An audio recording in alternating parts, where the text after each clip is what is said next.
News में आपके साथ मैं हूं राजीव शर्मा। इंडिया न्यूज आपके लिए लेकर आया है देश का सबसे तेज न्यूज बुलेटिन न्यूज 222। अगले 22 मिनट में 222 बड़ी खबरें। जी हां, बस सिर्फ 22 मिनट आप बने रहिए हमारे साथ। पूरी दुनिया की एक खबर हम आपको देंगे। आज देश भर में ईद मनाई जा रही है। सुबह से ही मस्जिदों में नमाजियों का तांता लगा है।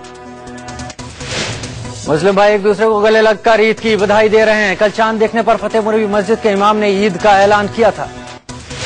ईद उल फितर के मौके पर राष्ट्रपति और प्रधानमंत्री ने मुस्लिम भाइयों को बधाई दी है। उधर वाराणसी में भी ईद की धूम है। लोग विदेशी टोपियां पहनकर पढ़ते हैं नमाज। ईद को लेकर बाजारों में रौनक है। लोग कपड़े और खाने पीने की चीजों की खरीदारी कर रहे हैं। उधर ईद के मौके पर सहारनपुर में कर्फ्यू में ढील दी गई। शहर को 2 हिस्सों में बांटकर ये ढील दी गई है। दोनों ही हिस्सों में 4-4 घंटे की ढील दी जाएगी। एक हिस्सा अंबाला बेहट रोड का होगा, जबकि दूसरे हिस्से में बाकी शहर को रखा गया है। अंबाला बेहट रोड के इलाके में सुबह 7 बजे से 11 बजे तक ढील रहेगी। शहर के बाकी हिस्सों में शाम 3 बजे से लेकर 7 बजे तक कर्फ्यू से राहत मिलेगी। प्रशासन के सभी आला अधिकारियों ने कानून व्यवस्था के मुद्दे पर हाई लेवल मीटिंग की। प्रशासन ने लोगों से अपील की है कि वो आसपास के मस्जिदों में ही नमाज अता करें, घर से ज्यादा दूर न जाएं। ईद के मौके पर शांति बनाए रखने के लिए जवानों की संख्या और ड्यूटी की टाइमिंग बढ़ा दी गई है। केंद्रीय गृह मंत्री राजनाथ सिंह ने कहा है कि सहारनपुर में हालात पर समीक्षा बैठक की जाएगी। राजनाथ सिंह ने कहा कि केंद्र पूरे हालात पर नजर बनाए हुए है। वहां शांति बहाल करने की कोशिशें जारी हैं। यूपी के कानपुर में प्लास्टिक फैक्ट्री में आग लग गई। फैक्ट्री में मौजूद चौकीदार ने फोन कर फायर ब्रिगेड को बुला लिया।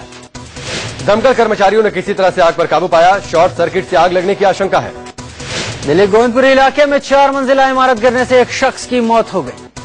हादसे में एक महिला घायल हो गई। महिला को हॉस्पिटल में भर्ती करवा दिया गया। मलबे को हटाने का काम जारी है। दिल्ली में देर रात सड़क हादसे में एक शख्स की मौत हो गई। इंडिया गेट के आउटर सर्किल पर हैदराबाद हाउस के पास यह हादसा हुआ। बस की चपेट में आने से बाइक सवार की मौके पर ही मौत हो गई। पुलिस ने आरोपी बस ड्राइवर को गिरफ्तार कर लिया है। बिहार के औरंगाबाद में भीषण सड़क हादसा हुआ। बस से कुचलकर 15 कांवड़ियों की दर्दनाक मौत हो गई, जबकि 10 से ज्यादा घायल हो गए। औरंगाबाद के मुफ्ती थाना इलाके में नेशनल हाईवे 2 पर देवघर से लौटे ये कांवड़िए बस से उतरकर सड़क के किनारे सो रहे थे। अचानक पीछे से बेकाबू ट्रक ने बस को टक्कर मार दी। इसके बाद बस सड़क के किनारे सो रहे कांवड़ियों को रौंदती हुई चली गई। हादसे के बाद प्रशासन के खिलाफ लोगों में गुस्सा भी दिखा। लोगों ने रोड पर जाम लगाकर हंगामा किया। हादसे के बाद ट्रक ड्राइवर मौके से फरार हो गया। पुलिस उसकी तलाश में है। दिल्ली पुलिस के स्पेशल सेल ने लश्कर ए तैयबा के एक बड़े आतंकी को गिरफ्तार किया है। अब्दुल सुबहान नाम के लश्कर आतंकी को पिछले हफ्ते 20 जुलाई को सराय काले खां बस स्टैंड से गिरफ्तार किया गया था। अब्दुल सुबहान लश्कर के लिए युवाओं का ब्रेन वॉश कर उन्हें आतंकी बनाता था। अब्दुल युवाओं को आतंकी ट्रेनिंग कैंपों के लिए सेलेक्ट भी करता था। अब्दुल सुबहान खुद कई आतंकवादी हमलों की साजिश रचने के साथ साथ उन्हें अंजाम देने में भी शामिल रहा है। पुलिस पूछताछ के दौरान अब्दुल ने राजस्थान, हरियाणा, बिहार के युवाओं का ब्रेन वॉश करने की बात कबूल की। अब्दुल का नाम हरियाणा के मेवात जिले के रहने वाले 2 आतंकी मोहम्मद शाहिद और कारी राशिद से पूछताछ के दौरान सामने आया था। अब्दुल सुबहान को इससे पहले गुजरात के पाटन जिले से 2001 में गिरफ्तार किया जा चुका है। अब्दुल के पास से पुलिस को एक ट्रक में RTX AK-56 से राइफलें, पिस्तौलें, डेटोनेटर, टाइमर और विस्फोटक बरामद हुआ था। उस समय अब्दुल सुबहान को CBI ने गिरफ्तार किया था। हालांकि अब्दुल सुबहान के अच्छे व्यवहार के कारण 2010 में साबरमती जेल से 8 साल का जेल अवधि पूरा करने पर उसे रिहा कर दिया गया। रिहाई के बाद अब्दुल सुबहान पाकिस्तानी संगठन लश्कर ए तैयबा के साथ मिलकर काम करने लगा था। पाकिस्तान के एक पूर्व राजनयिक ने 26/11 मुंबई हमले के मास्टरमाइंड हाफिज सईद को आतंकवादी घोषित करने की मांग की है। अमेरिका में पाकिस्तान के राजदूत रहे हुसैन हक्कानी ने कहा पाकिस्तान को चाहिए कि हाफिज को आतंकवादी घोषित कर दे। हुसैन हक्कानी ने कहा कि नवाज सरकार हाफिज सईद और आतंकी गुटों के प्रति नरम है। प्रधानमंत्री मोदी ने अपनी छवि सुधारने की जिम्मेदारी अरुण जेटली को सौंपी है। मोदी सरकार की छवि को मीडिया में सुधारने के लिए आज अरुण जेटली बीजेपी प्रवक्ताओं से बात करेंगे। 4 राज्यों में होने वाले विधानसभा चुनाव को लेकर बीजेपी की आज बैठक होनी है। बैठक में महाराष्ट्र और हरियाणा को लेकर खास चर्चा होगी। साथ ही यहां गठबंधन को लेकर भी बात होगी। प्रधानमंत्री नरेंद्र मोदी ने एसपीजी सुरक्षा कर्मियों को उनसे थोड़ी दूरी बनाए रखने को कहा है। सूत्रों का कहना है कि एसपीजी सुरक्षा कर्मियों को निर्देश इसलिए दिया गया ताकि कोई मोदी की गोपनीय बातें ना सुन सके। मोदी के सबसे करीबी सुरक्षा घेरे में एसपीजी के 6 से 8 कमांडो होते हैं। इस टीम का head deputy inspector general rank का अधिकारी होता है।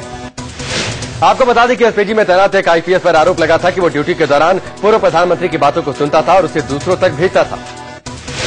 कानूनविदों का मानना है कि सुप्रीम कोर्ट और हाई कोर्ट में जजों की नियुक्ति के लिए अलग आयोग बनाया जाए। कानूनविदों की राय है कि सुप्रीम कोर्ट और हाई कोर्ट में जजों की नियुक्ति के लिए कॉलेजियम सिस्टम फेल हो चुका है। सूत्रों के हवाले से खबर है कि कानूनविदों ने यह राय सोमवार को विज्ञान भवन में हुई मीटिंग के दौरान। कानूनविदों की राय है कि सुप्रीम कोर्ट और हाई कोर्ट में जजों की नियुक्ति के लिए कॉलेजियम सिस्टम फेल हो चुका है। सूत्रों के हवाले से खबर है कि कानूनविदों ने यह राय सोमवार को विज्ञान भवन में हुई मीटिंग के दौरान रखी। मीटिंग में कानून मंत्री रविशंकर प्रसाद और वित्त मंत्री अरुण जेटली के साथ देश के तमाम बड़े कानूनविद मौजूद थे। कॉलेजियम सिस्टम पर चर्चा कर रहे थे। कानूनविदों का कहना है कि हमें कुछ ऐसी प्रणाली बनानी पड़ेगी जिससे न्यायपालिका की स्वतंत्रता भी बनी रहे। अमेरिकी विदेश मंत्री जॉन केरी आज भारत दौरे पर आएंगे। वो विदेश मंत्री सुषमा स्वराज से मुलाकात करेंगे। साथ ही अमेरिकी विदेश मंत्री भारत अमेरिका सामरिक संवाद में हिस्सा लेंगे। नरेंद्र मोदी सरकार के साथ अमेरिका का ये पहला सामरिक संवाद होगा, जिसे दोनों देशों के संबंधों के हिसाब से अहम माना जा रहा है। कर्नाटक के एलूर में मराठी साइन बोर्ड हटाने को लेकर महाराष्ट्र में सियासत तेज हो गई। शिवसेना ने इसे कन्नड़ आतंकवाद का नाम देते हुए इसकी तुलना हाफिज सईद से कर दी। राज ठाकरे ने केंद्र पर सरकार सवाल उठाते हुए कहा कि बीजेपी इस मामले को हैंडल करने में असमर्थ है। तो वहीं मुंबई में डिब्बे वालों ने लोअर परेल इलाके में विरोध प्रदर्शन किया और महाराष्ट्र सरकार से दखल देने की मांग की। दरअसल कर्नाटक के बेलगांव के निकट एलूर में मराठी साइन बोर्ड हटाने को लेकर जमकर हंगामा हुआ। प्रदर्शनकारियों पर लाठियां भी भांजी गईं। अहमदाबाद में साबरमती नदी के किनारे महीने वाराणसी की गंगा आरती की तर्ज पर महीने में एक बार महाआरती का आयोजन किया जाएगा। साबरमती नदी के किनारे पहली महाआरती आज से शुरू होगी। इस दौरान गुजरात की मुख्यमंत्री आनंदीबेन पटेल भी मौजूद रहेंगी। इस महाआरती का आयोजन जगन्नाथ मंदिर ट्रस्ट करेगी, जो शाम 6:45 पर होगी। अकाल तख्त ने HSGPC के नवनियुक्त 11 पदाधिकारियों के कामकाज पर रोक लगा दी है। अकाल तख्त ने यह भी कहा कि SGPC ही हरियाणा के 25 बड़े सिख धर्मस्थलों का कामकाज संभालेगी। HSGPC ने कहा कि 29 जुलाई को कैथल की बैठक में अकाल तख्त के आदेश पर कोई फैसला लेगी। विरोधियों का रेप करने की धमकी देने वाले तृणमूल सांसद तापस पाल के खिलाफ CID जांच होगी। सोमवार को कलकत्ता हाईकोर्ट ने CID जांच का निर्देश दिया। कलकत्ता हाईकोर्ट ने CID को 72 घंटे के अंदर FIR दर्ज करने और 1 सितंबर तक उसे कोर्ट में पेश करने को कहा। TMC सांसद तापस पाल के खिलाफ होने वाली CID जांच की निगरानी कलकत्ता हाईकोर्ट खुद करेगा। TMC सांसद तापस पाल ने लोकसभा चुनाव से पहले धमकी दी थी कि अगर उनके कार्यकर्ता को किसी ने छुआ तो वो उनके घर के महिलाओं का रेप करा देंगे। UPSC बवाल पर कल सरकार ने संसद में बड़ा ऐलान कर सकती है। UPSC की परीक्षा टाली जा सकती है। CSET और सवालों के हिंदी अनुवाद को लेकर जारी गतिरोध के बीच परीक्षा 1 महीने के लिए टाले जाने का अनुमान है। डॉक्टर जितेंद्र ने कहा कि सरकार छात्रों के भविष्य को लेकर चिंतित है और किसी के साथ नाइंसाफी नहीं होगी। इससे पहले कल दिल्ली में UPSC दफ्तर के बाहर परीक्षार्थियों ने जमकर हंगामा किया। UPSC उम्मीदवारों ने परीक्षा का एडमिट कार्ड जलाया और सरकार के खिलाफ नारेबाजी की। UPSC दफ्तर के बाहर प्रदर्शन कर रहे छात्रों को रोकने में पुलिस को भारी मशक्कत करनी पड़ी। पुलिस ने प्रदर्शनकारियों को बलपूर्वक UPSC बिल्डिंग से बाहर हटाया। कई छात्रों को हिरासत में भी लिया गया।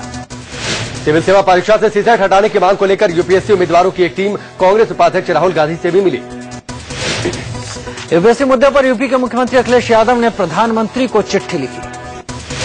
अखिलेश यादव ने साल 2011 से पहले के पैटर्न को लागू करने और CSET का पैटर्न बदलने की मांग की है। गडकरी जासूसी कांड पर हंगामा बढ़ गया है। सरकार जासूसी की बात से पल्ला झाड़ रही है। विपक्ष जांच चाहता है। केंद्र सरकार ने गडकरी जासूसी मामले की जांच कराने की विपक्ष की मांग को खारिज कर दिया।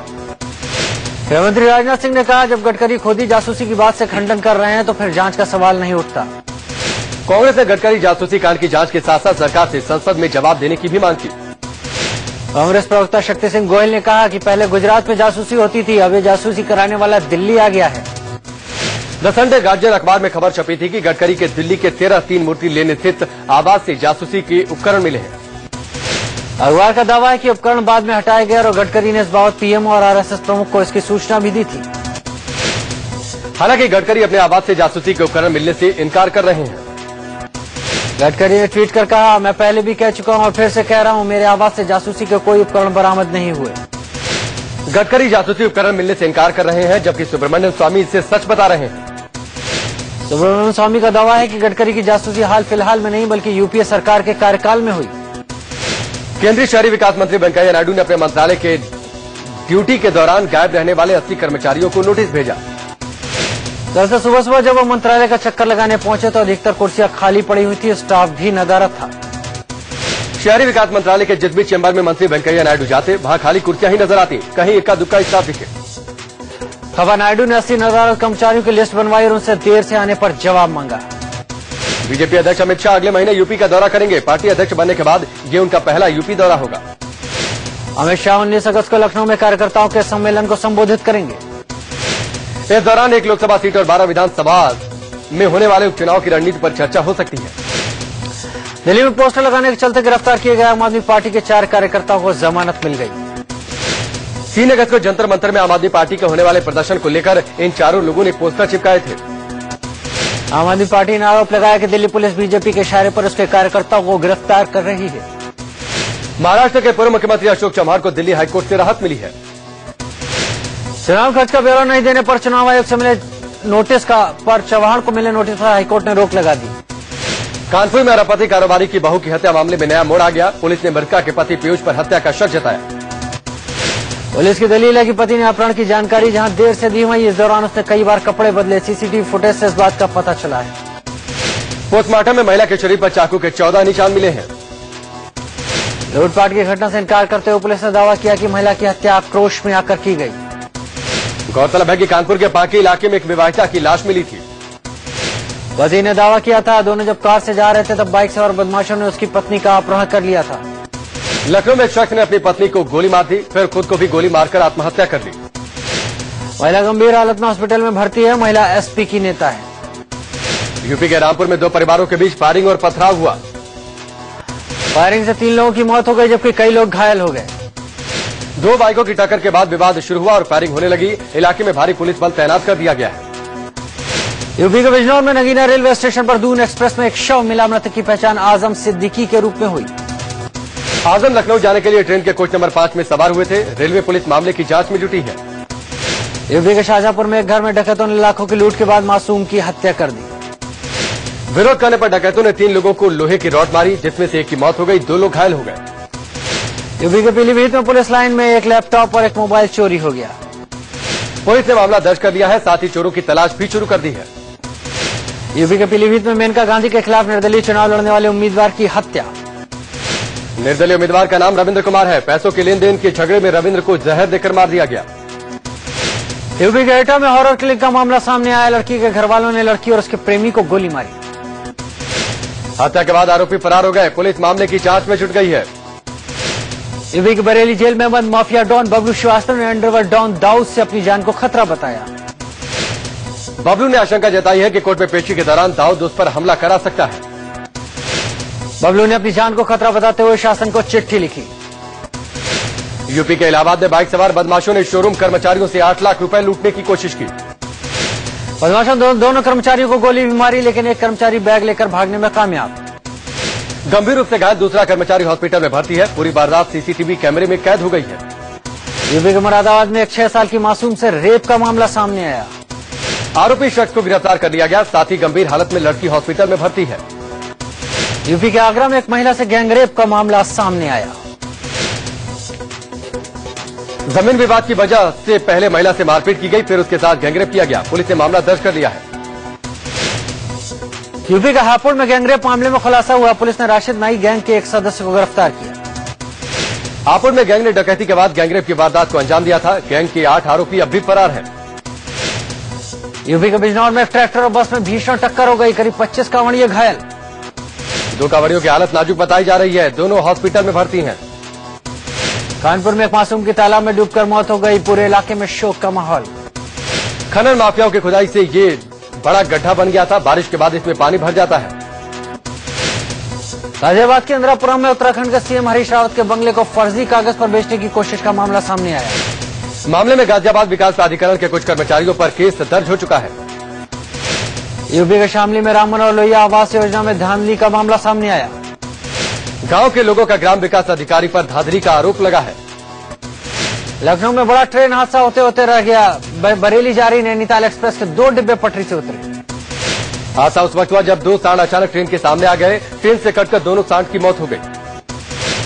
पटना पुलिस ने हेरोइन तस्करों के गिरोह का पर्दाफाश करते हुए 5 सदस्यों को गिरफ्तार किया।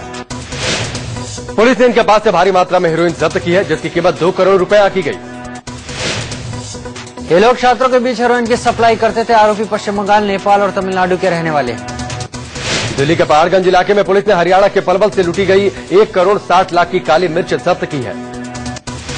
18 जुलाई को लुटेरों ने एक ड्राइवर को नशीली चीज खिलाकर पलवल से ये मिर्च लूटी थी। मध्य प्रदेश के छिंदवाड़ा आश्रम में आसाराम के सेवादार पतिराम की संदिग्ध मौत से हड़कंप मच गया। आश्रम में पतिराम के कमरे से खून के धब्बे भी मिले। 35 साल के पतिराम के घर वाले से हत्या का मामला बता रहे हैं।